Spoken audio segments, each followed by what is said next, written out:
Hey guys, Gary here, just enjoying a walk in my vineyard. You know, somebody asked me the other day, they said, Gary, how can I get more time? I want more time. Everybody just wants more time in their day. Time is valuable, time is money, time is precious. Everybody wants more time. So they were like, Gary, how can I get more time? And I said, easy. What do you do when you need to go to the bathroom? What do you do? And he stopped and he said, I don't know, I find a toilet and I go to the bathroom. I said, wrong. That's wrong. Shit your pants.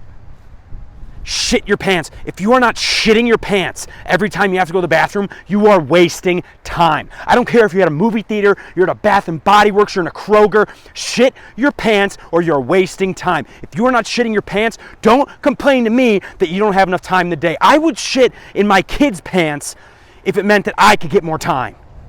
Because time is money, time is precious. Okay? Getting a tennis court put in